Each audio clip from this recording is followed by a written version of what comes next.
Dodgy stuff, really risky driving. And it is very close racing. Look at this, 3 wide as they come down. Very bumpy, I understand, right down here under brakes. It is, those bumps really rattle your teeth. My feelings come out, not that I had any, but the 1200's just doing a fantastic job. It's good to see them on screen. Oh, something is broken, something has let go in the back of McGarvey's car. Have a look at how it's crabbing down the racetrack. There's a lot of smoke, and that car looks to be going down in sideways, basically.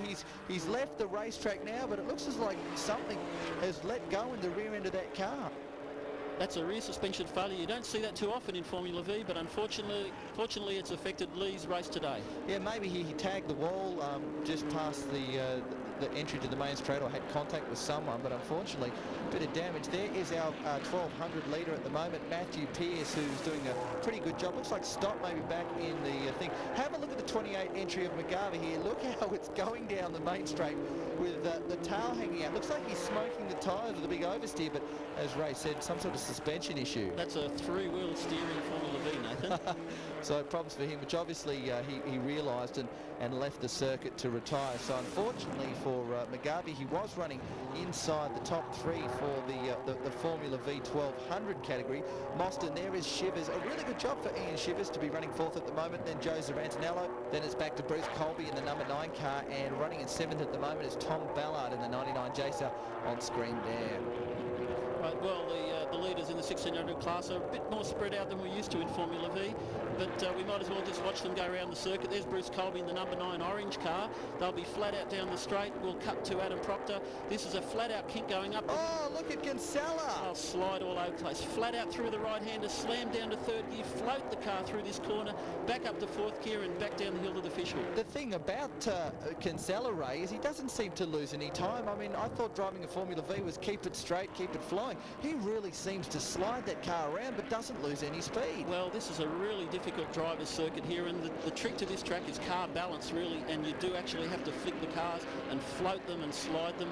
It's not like fast straight circuits where you just keep them straight.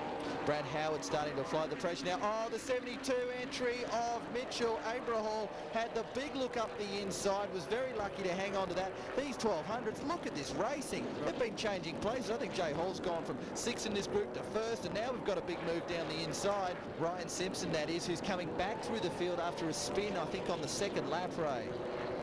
That's right. The 1200 boys, they're racing wheel to wheel at this event, just like they have been all year. They haven't been on TV, unfortunately, as much as we all like, but their racing's as competitive as probably it's ever been. Look at Brad Howard now trying to find his way around movie star Jay Hall, who's managing to keep these guys in front. It'll be interesting here to see the difference in straight line speed between the 1600 and the 1200. Look for the 16 car.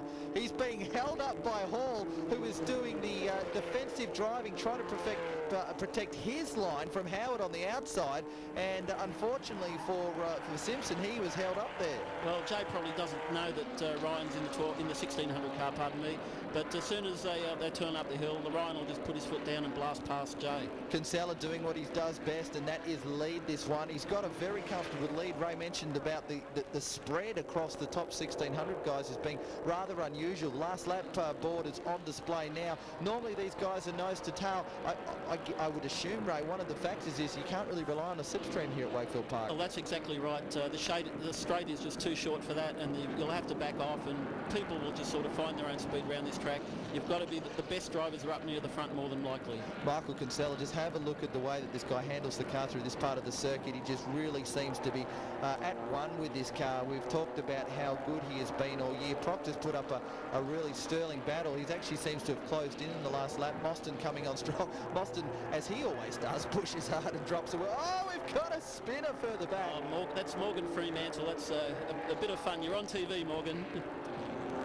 Yes, he gets himself out of harm's way. Shivers in 4th place, goes around him, and the spread's certainly a lot more than what we would expect from the Formula Vs in the 1600 class at least.